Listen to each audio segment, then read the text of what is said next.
My dear friends, आज ये दूसरा लेक्चर है सिस्टम ऑफ लीनियर इक्वेशन के सॉल्यूशन का। आज के इस लेक्चर में हम पढ़ने वाले हैं गॉस एलिमिनेशन मेथड के through system of linear equation को किस तरीके से हम सॉल्व करते हैं, उसी का पूरा डिस्क्रिप्शन आज के इस क्लास में होने वाला है। पूरा लेक्चर आज के इस क्लास में होने वाला है। ये दूसरा मेथड है। पिछले लेक्चर में हम कवर कर चुके हैं, आपको बता चुके हैं क्रेमर्स रूल के बारे में कि क्रेमर्स रूल या उसी को डिटर्मिनेंट मेथड भी कहते हैं, वो भी एक तरीके का सॉल्यूशन का मेथड है किसी भी सिस्टम ऑफ लीनियर इक्वेशन को सॉल्व करने का। ठीक है, चलिए अब लेक्चर हम स्टार्ट करते हैं आज का।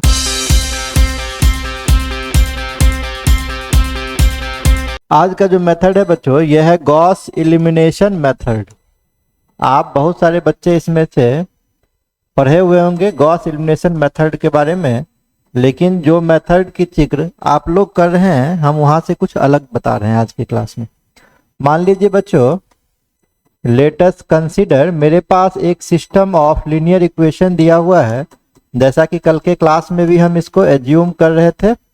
a11 x1 a12 x2 a13 x3 is equal to b1 a21 x1 plus a22 x2 plus a23 x3 is equal to b2, और तीसरा इक्वेशन है a31 x1 plus a32 x2 plus a33 x3 is equal to b3। ये तीन equation मेरे पास अगर दिया हुआ है, अब यहां से क्या करेंगे, हम एक कॉफिशिएंट मैट्रिक्स मान लेंगे। कॉफिशिएंट कहने का मतलब, पहले अगर हम देखेंगे यहाँ पे पहले इक्वेशन में, तो x1 का कॉफिशिएंट क्या है a11, x2 का कॉफिशिएंट क्या है, कॉफिशिएंट मतलब किस नंबर से उसमें गुना हो रहा है वेरिएबल के साथ। ठीक है, x3 का कॉफिशिएंट क्या है 13 है।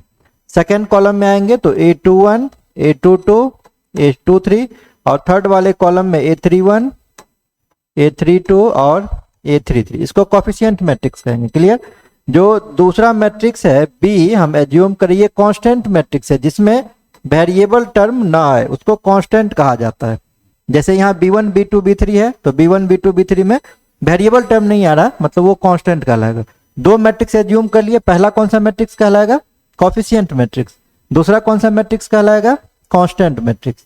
अब यहां से हम लिखते हैं augmented matrix of A and B, augmented matrix of A and B. अब आप कहेंगे सर ये ऑगमेंटेड मैट्रिक्स का है। ऑगमेंटेड मैट्रिक्स मतलब क्या, जैसे ए और बी दो अलग अलग मैट्रिक्स है। क्लियर। तो जब दो अलग अलग मैट्रिक्स को हम एक ही मैट्रिक्स के अंदर में लिखते हैं ना, जब दो अलग अलग मैट्रिक्स को एक ही मैट्रिक्स के अंदर में एक सिंगल ये पैरेलल लाइन के थ्रू सेपरेट करके लिखते हैं, तो मैट्रिक्स को कहा जाता है ऑगमेंटेड मैट्रिक्स। ये टाइप ऑफ मैट्रिक्स नहीं है, ऑगमेंटेड मैट्रिक्स बस एक लिखने का रिप्रेजेंटेशन का तरीका है। यहाँ ए और बी क्या है, दो अलग अलग मैट्रिक्स है। ए और बी आप देख भी रहे हैं, एक कॉफिशिएंट मैट्रिक्स है, एक और कांस्टेंट मैट्रिक्स है। तो दोनों अलग अलग मैट्रिक्स को हम क्या कर रहे हैं, एक ही मैट्रिक्स के अंदर में एक लाइन के थ्रू सेपरेट करके लिख रहे हैं। तो किस नाम से जानेंगे उसको जानेंगे ऑगमेंटेड मैट्रिक्स के नाम से। क्लियर। अब दोनों मैट्रिक्स को आप लिख दीजिए यहां से, तो ये हो जाएगा a11 a21 a31 a12 a22 a32 a13 a23 a33। Single line draw कीजिए, फिर से पैरेलल लाइन सेपरेट करने के लिए बस, और है ना, इसका कोई खास मतलब है नहीं। क्लियर। यहां तक तो कोई दिक्कत नहीं होगा। इतना लिखने के बाद अब क्या करना होगा, ये जो ए मैट्रिक्स है ऑगमेंटेड में पूरा है, ए बी है, लेकिन हम सिर्फ जिक्र एक ही कर रहे हैं, इस लाइन को ढक दीजिए। ए जो मैट्रिक्स है उसको अपर ट्रायंगुलर मैट्रिक्स में कन्वर्ट करना है। तो अपर ट्रायंगुलर किसको कहते हैं, आपको हम बताए हुए थे।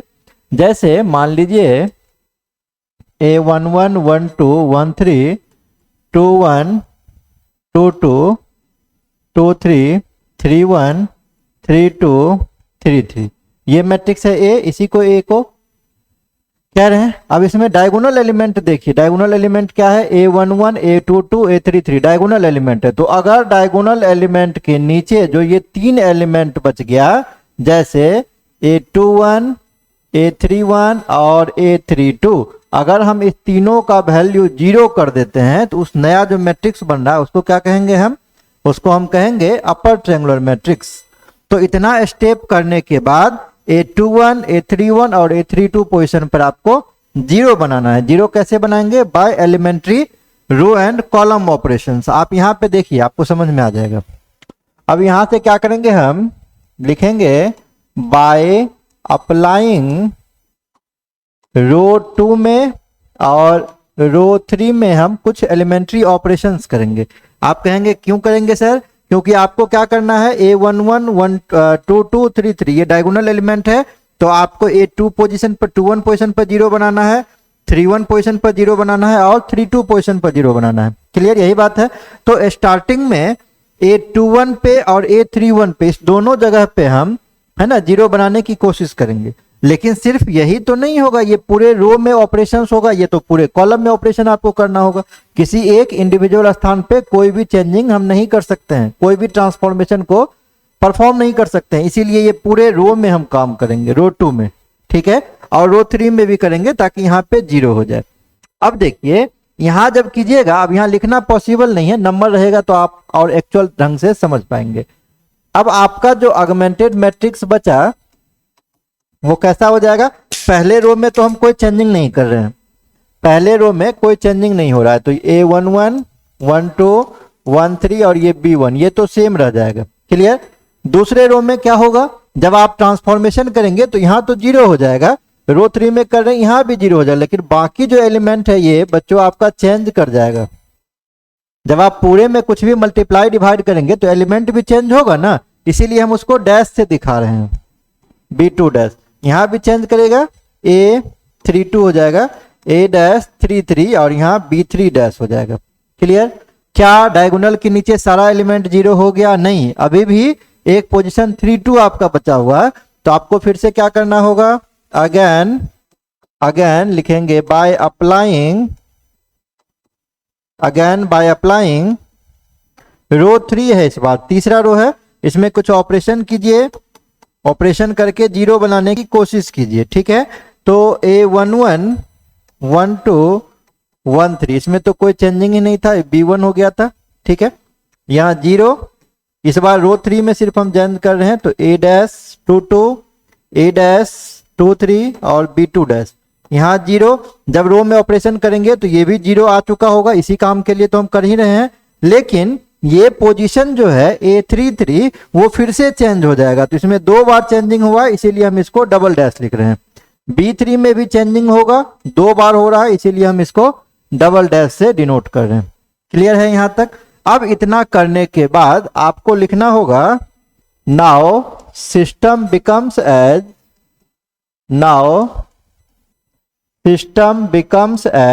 अब यहां पे आप ध्यान दीजिए, जब पहले वाले में हम देख रहे हैं रो में, तो x1 का कोई कॉफिशिएंट एग्जिस्ट कर रहा है, x2 का भी एग्जिस्ट कर रहा है, x3 का भी एग्जिस्ट कर रहा है, तीनों का कॉफिशिएंट एग्जिस्ट कर रहा है। ठीक है, तो कुछ हम फिर इसको यूं लिख सकते हैं, A11 x1 A12 x2 plus A13 x3 is equal to B1, इसको इक्वेशन नंबर 1 मान लेंगे। जब सेकंड वाले में आएंगे बच्चों, तो x1 का कॉफिशिएंट 0 है, ठीक है, x2 का कॉफिशिएंट कितना है, A-22, इसको इसलिए नहीं लिखे, 0 से गुना करेंगे 0 हो जाएगा, और ये कितना है, A-23 x3 is equal to B2 dash, ये इक्वेशन नंबर 2। जब हम तीसरे में आएंगे, x1 x2 दोनों का ही कॉफिशिएंट 0 है, सिर्फ x3 का कॉफिशिएंट बच रहा है, तो A33 x3 is equal to B3 double dash, इसको इक्वेशन नंबर 3 मान लेंगे। इतना लिखने के बाद अब हम क्या करेंगे, यहां से बैक सब्स्टिट्यूशन लगाएंगे, बाय बैक सब्स्टिट्यूशन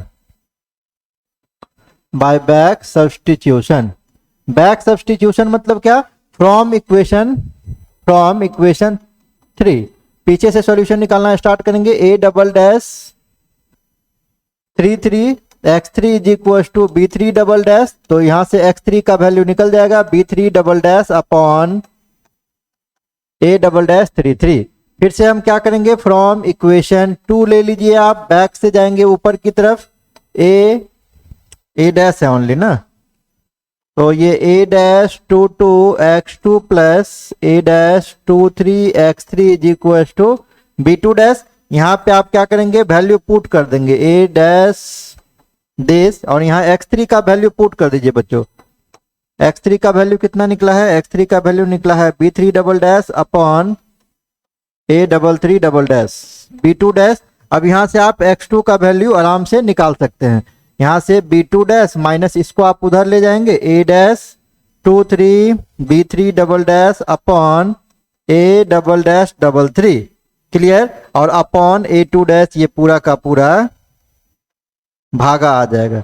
तो ये आपका वैल्यू किसका हो गया, ये वैल्यू हो गया आपका x3 का, ये वैल्यू आपका किसका हो गया, ये वैल्यू हो गया आपका x2 का। अब इस दोनों वैल्यू को जब उठा के जब यहाँ पे पुट करेंगे तो यहाँ से x1 का भी value in terms of A11 12 इस टर्म में आपका x1 का भी वैल्यू निकल जाएगा। तो कुछ इसी तरीके से हम आपको गॉस एलिमिनेशन मेथड को सॉल्व करते हैं, ठीक है। ये तो इसका जनरल अप्रोच हम बता दिए, एक पूरा जनरलाइजेशन जो थ्योरी है इसका वो बता दिए। तो सबसे पहले आपको ये भी जानना जरूरी था, इसको आप नोट कर लेंगे, एक दो क्वेश्चन हम बताएंगे तो ये कंसेप्ट आपका 100% क्लियर हो जाएगा। सबसे पहले इसको आप नोट कर लीजिए। यहाँ तक देखिए क्वेश्चन दिया हुआ है, तो सबसे पहला काम क्या है, आपको इसमें से ए एज्यूम करना, कोफिशिएंट x का 1 है और y का 3 है, z का 6 है।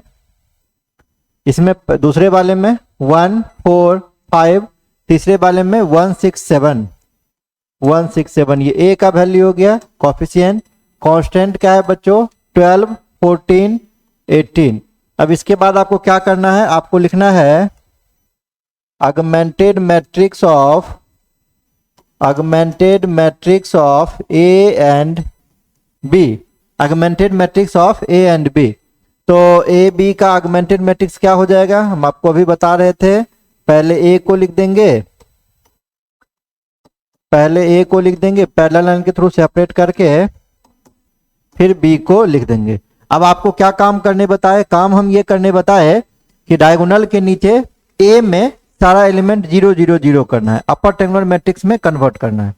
तो पहली बार में A21 पोजीशन और A31 पोजीशन पे हम 0 बनाएंगे।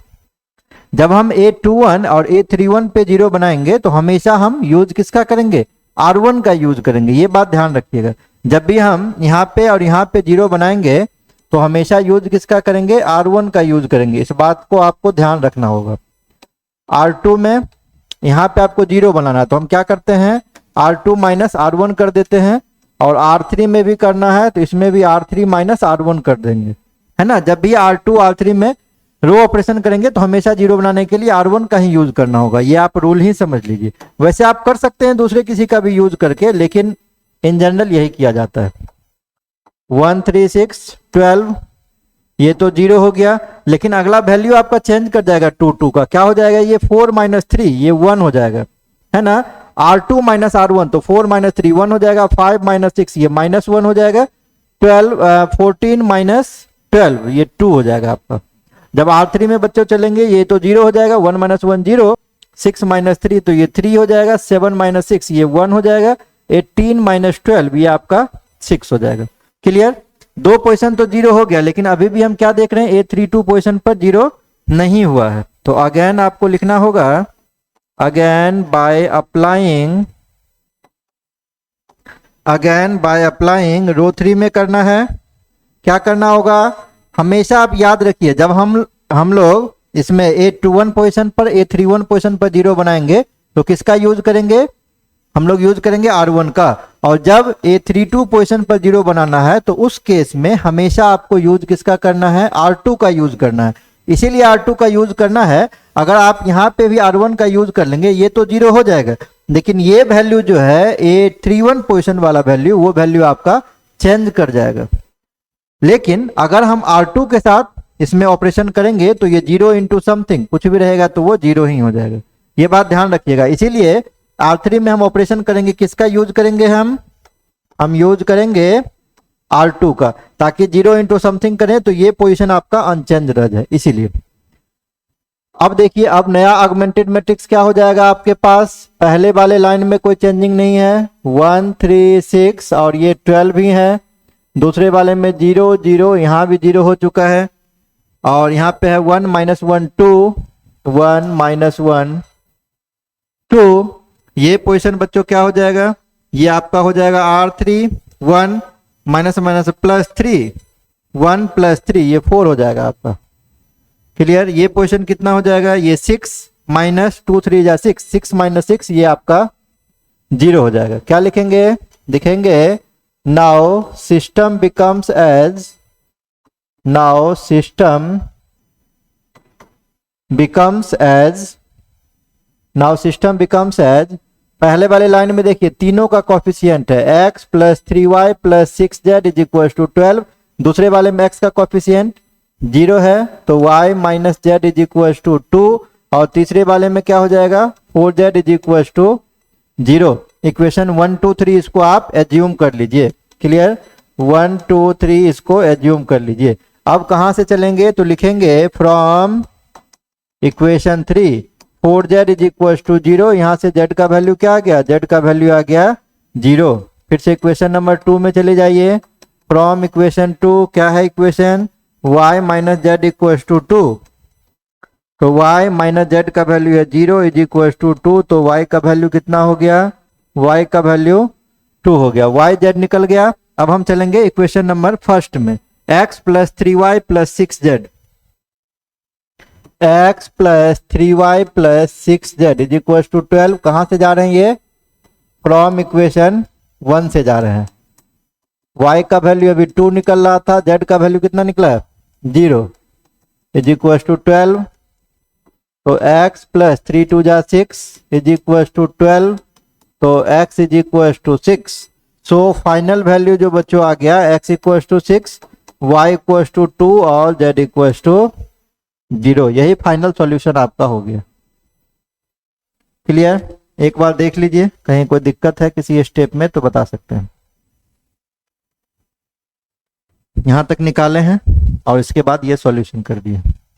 इसको आप नोट कर लीजिए। एक और क्वेश्चन हम बता रहे हैं तब आपको क्लियर हो जाएगा 100% क्लियर हो जाएगा। एक और क्वेश्चन देख लीजिए आप। चलिए दूसरा क्वेश्चन फिर से ले लिए हैं। इसमें सबसे पहला काम क्या है वही बात करना होगा। कोएफिशिएंट एज्यूम कर लीजिए 1 1 1 दूसरे वाले में 1 4 3 तीसरे वाले इक्वेशन में 1 6 2। बी कांस्टेंट कितना है पहले वाले इक्वेशन में कांस्टेंट 4 8 और इसमें ये 6 दिया हुआ। क्या लिखेंगे अब लिखेंगे augmented matrix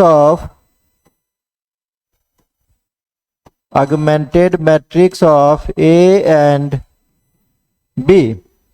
augmented matrix of A and B क्या हो जाएगा ये 1 1 1 1 4 6 1 3 2 4 8 6। क्लियर। फिर लिखेंगे बाय अप्लाइंग अब हम जीरो बनाने वाला काम करेंगे। R2 में R1 का यूज करना है 1 1 है तो डायरेक्टली आप क्या कीजिए R2 माइनस R1 कर दीजिए और R3 में भी आप चूंकि 1 1 ही है दोनों प्लेस पे R3 माइनस R1 आप कर दीजिए। तो ऑगमेंटेड मैट्रिक्स अब क्या हो जाएगा आपका ऑगमेंटेड मैट्रिक्स पहले में तो कोई चेंजिंग नहीं है पहला तो सेम हो जाएगा 1 माइनस 1 0 4 माइनस 1 3 6 3 माइनस 1 2 8 माइनस 4 तो 4। इसमें चलेंगे 1 माइनस 1 0 6 माइनस 1 5 हो जाएगा 2 माइनस 1 1 हो जाएगा 6 माइनस 4 ये 2 हो जाएगा। क्लियर। अभी भी एक पोजीशन बचा हुआ है। अगेन बाय अप्लाइंग अब क्या करना होगा R3 में जब काम करेंगे हम आपको क्या बताए थे हमेशा किसका यूज करना है आपको यूज करना है R2 का। अब इस पोजीशन पे वैल्यू देखिए क्या है 5 है। इस पोजीशन पे वैल्यू देखिए क्या है 3 है। यहाँ 5 है यहाँ 3 है तो हम क्या करते हैं 5 में 3 से मल्टीप्लाई कर देते हैं और 3 में 5 से कर देते हैं तो क्या हो जाएगा दोनों जगह 15 फिर सब्ट्रैक्ट कर लेंगे 15 माइनस 15 0 हो जाएगा। क्लियर। तो यहाँ R3 में किससे मल्टीप्लाई कर रहे हैं R3 में 3 से कर रहे हैं और 5 से मल्टीप्लाई कर रहे हैं हम R2 में। तब अब नया ऑगमेंटेड मैट्रिक्स क्या हो जाएगा आपके पास पहला वाला में कोई चेंजिंग नहीं है तो ये 1 1 1 वैल्यू कितना है ये 4 है। सेकेंड वाले में देखिए 0 3 2 4 सेकेंड कैसे चेंज करेगा हम यहाँ पे क्या कर रहे हैं R3 में ओनली ऑपरेशन कर रहे हैं रो 3 में कर रहे हैं तो रो 2 में आप कैसे चेंज कर दीजिएगा वो अनचेंज रह जाएगा आपका। यहाँ 0 ये 15 माइनस 15 ये भी 0 ये वैल्यू देखिए कितना हो जाएगा 1 3 जा 3 3 माइनस 10 तो माइनस 7 हो जाएगा ये। अगला वैल्यू वहां वाला वैल्यू देखिए 3 2 जा 6 6 माइनस 5 4 जा 20 6 माइनस 20 माइनस 14। क्लियर। 3 2 जा 6 माइनस 20 माइनस 14 हो जाएगा। अब लिखेंगे now system becomes as, now system becomes as, x का कोफिशिएंट भी है, वाई का भी है, जेड का भी है, 4 पहला इक्वेशन। दूसरा में एक्स का 0 है तो ओनली वाई जेड का है, 3y plus 2z equals to 4 equation number 2। और तीसरा -7z equals to -14 equation number 3। अब क्या लिखेंगे, लिखेंगे buy back substitution, buy back substitution, हाँ वो भी लिख सकते हैं। फ्रॉम इक्वेशन 3 भी लिख दीजिए। बैक सब्स्टिट्यूशन का मतलब लास्ट वाले इक्वेशन से हम शुरू कर रहे हैं। -7z इक्वल्स टू -14, तो z इक्वल्स टू कितना, z इक्वल्स टू 2 हो गया। फिर से लिखेंगे from equation 2 3y plus 2z, z का वैल्यू 2 है, is equals to 4, 3y is equals to 4 minus 4 0, तो y का वैल्यू 0। क्लियर। और फर्स्ट वाला x plus y plus z equals to 4। From equation first x plus y plus z equals to 4, x plus y plus z equals to 4, z 2 है और y 0 है, y 0 है, z 2 है 4, तो x equals to 4 minus 2 2, तो x का value 2, y का value 0 और z का वैल्यू 2। ये आपका फाइनल आंसर हो गया।